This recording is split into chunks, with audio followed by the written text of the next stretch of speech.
YouTube can change your life in ways that you can't even imagine yet. Follow me as we go down the journey to monetization on YouTube. I'm Chris Gamble.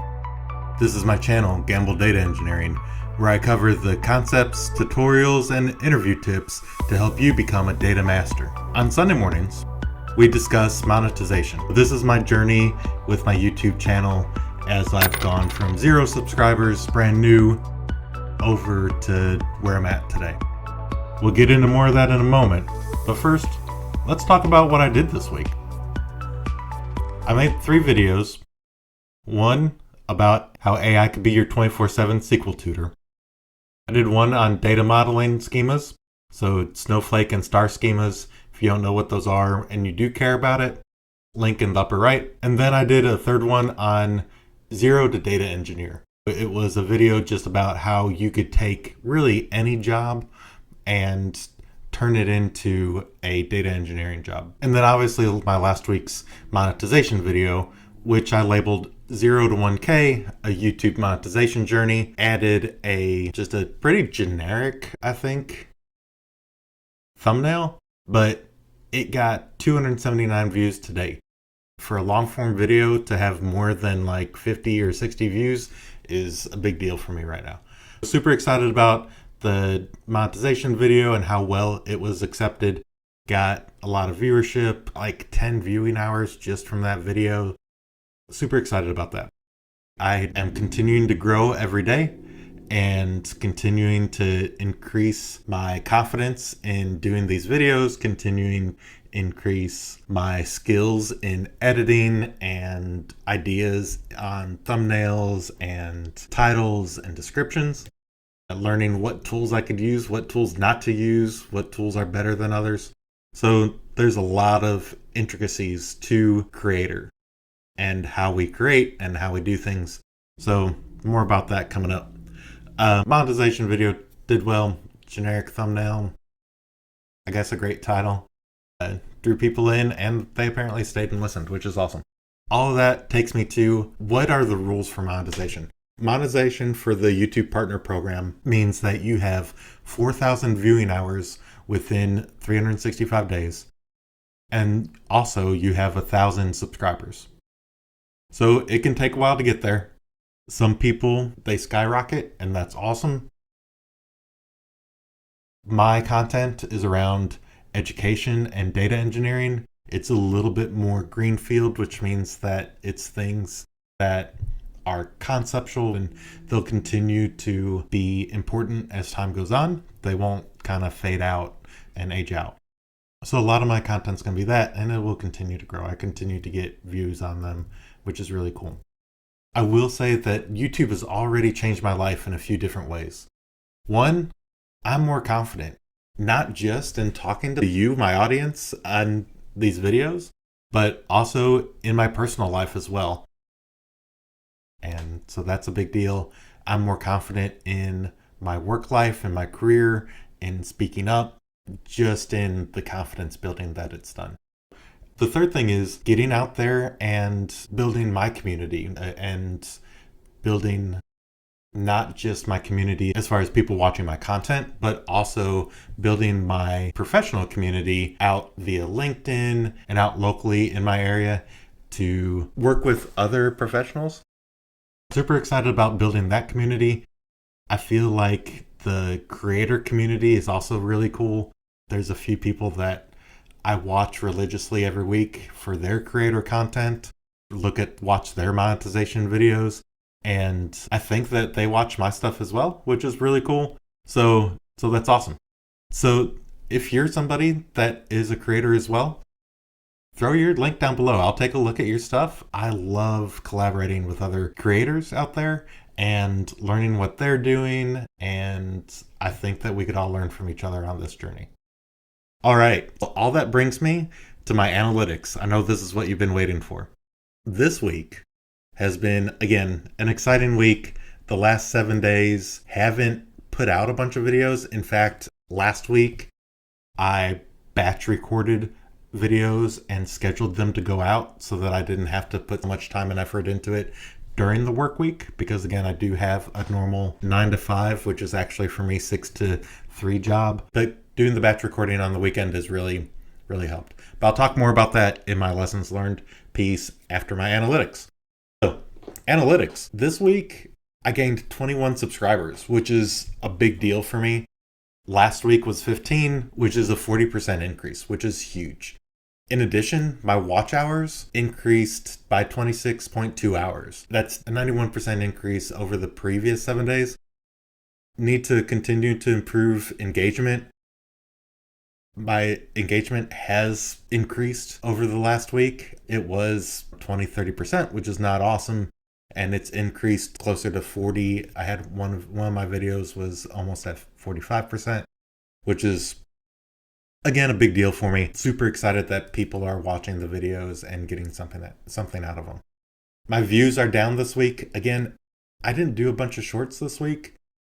I do have a subscription to Munch, which is a online program that will take a video that you've put out or a video that you upload to Munch and break it up into shorts that you could post on TikTok, or that you could post on YouTube Shorts. I was doing a bunch of that, and it was getting a bunch of views and getting some subscribers, but I really found that it distracted from my main content and my long form videos. So I'm not doing as many of those, a couple a week. This past week I did one. It was a suggestion from one of my viewers that I do one on just the vocabulary that I was using in one of my videos, because they felt like there just wasn't enough detail around the vocabulary piece for them to really have a solid grasp. I might do a short on this is the vocabulary for this video, and then that way they could watch the vocabulary, and that way they have a good sense when they go into the video. Super excited about the increase in our community over the past week. I hope that you all are getting something out of these videos and learning something from these videos. Again, if you are, in the comments, tell me what it is that you're getting out of it. Tell me what you do like. It helps me continue to grow as a creator. I'm super excited to hear from you. So, that being said, let's move into lessons learned for the week. Again, this week, not as many shorts. I've really been cutting down on those the past couple weeks. Do think that it's distracting from my long form content. I don't want to do that. My focus is education, teaching people. When I was first out of high school, I wanted to be a teacher. Then I learned how much they make and how much money that they have to actually use for their classroom. And I was like, ooh, don't want to do that. So clearly not what I ended up doing with my life. But this gives me that outlet that I enjoy. So to be able to teach and to help other people learn new skills and have a passion for learning as well. Excited to be able to have that creative outlet to do that. The next thing I learned is vidiq is not the end all be all of how your target audience is going to receive your video. If you're doing these videos, you're probably an expert in your field, or you know a little bit more than the audience that you're targeting. You were that audience at one point. Think about what you would have clicked on, what you would have looked at, what you would have wanted to see. That will help you. And that instinct that you've developed, that's data-oriented decision making. Taking your previous history and applying it to your current events. If you have it, use vidiq. If you don't have it, go out and get it. You could get it for free. It gives you some insights. There is a paid subscription to it that you could sign up for that does definitely give you some advanced options and some additional tools and resources. I like vidiq. I do pay for the subscription. It's not super expensive, especially if you do the full year. I'll put a link to that in the comments below. It is an affiliate link. I've not had anybody that's ever clicked on it, but if you don't have vidiq yet, you are interested in it, be sure to check out that link. Whether you use my affiliate link or not, I think it's a great tool. And I hope you enjoy it if you do take a look at it. But it gives you some suggestions on thumbnails. It gives you some suggestions on your title, different pieces, your tags that you use. Again, not the end all be all. If you take a look at that thumbnail and you're like, ugh, You don't have to go with it. Create your own. I actually use clipchamp. I also have a camtasia for my video editing because I could go to Camtasia and use Audiate and edit my videos based on the words that are in the video instead of having to go through and watch the video and click each and cut out each individual piece. So Audiate helps. For my thumbnails, I actually use clipchamp. I use clipchamp because there is a lot of backgrounds and stuff in clipchamp that you could use and layer, and it's a little bit easier. I'll take a picture of myself, remove the background, change the background to put some words, maybe some little clip art things in there, and use that. Be creative with it. Look at other videos for people that you've identified or channels that you've identified as your competitors, and look and see look for videos that have higher viewership than they have subscribers, and use that concept when you're creating your thumbnails if you need suggestions or ideas. If you don't, if you have a good gut instinct as to, I think this is going to work, go for it. It's not going to hurt. The next thing I learned this week, there's a content creator that I follow named Claire. She puts out content around video creation and content creation. She put out a couple of videos on scripting and created a template for your scripting for when you write out what you're going to say on these videos. I will say, for my other content, I word for word script it out. I don't always follow it word for word. I'll ad lib definitely during my videos, but for these Sunday morning videos, it is all winging it.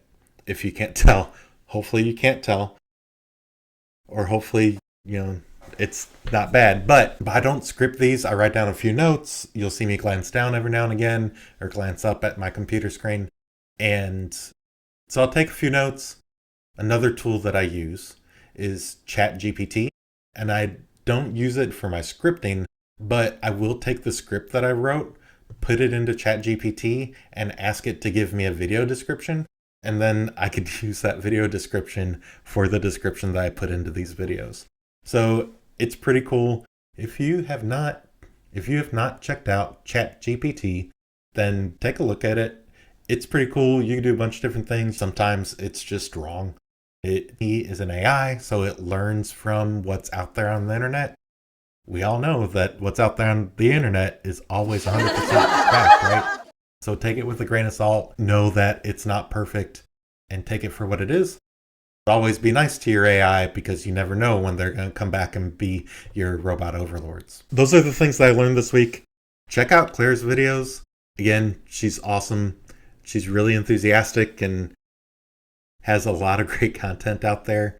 You could tell that she loves what she does, and the template's really cool. I hope that it continues to grow. I've learned from it. One more thing, I want to talk a little bit more about monetization and what you should do.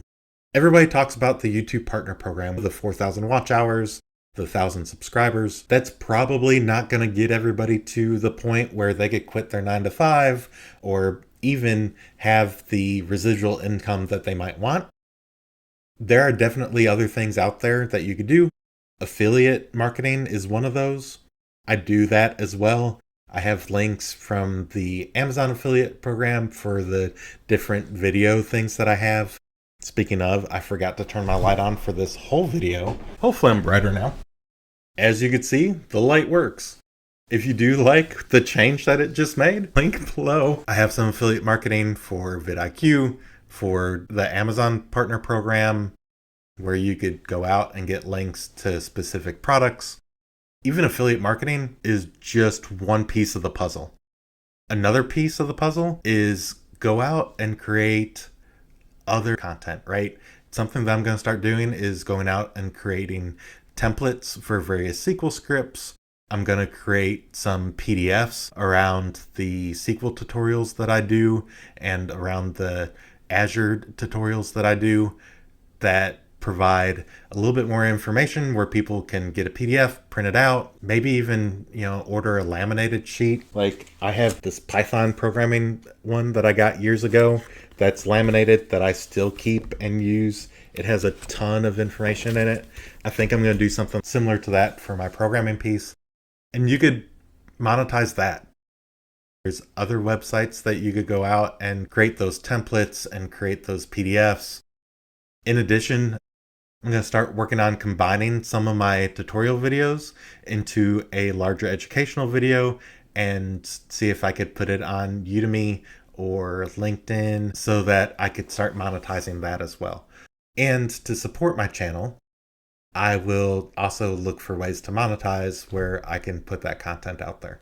Don't wait and rely on your YouTube partner program piece to start monetizing your YouTube channel. I did start to build out my website this week, gambledataengineering.com. You can take a look at it in the link below. I embedded my YouTube videos there, categorized them, and so that people could go out and use that educational content as well. Also, in my website, I put a contact me place. If you learned something today, put it down below. If you want to see my AI content, take a look at this link. If you want to subscribe, click right here. And if you want to take a look at my other monetization videos, then they're right here. Have a great day. I will see you next week.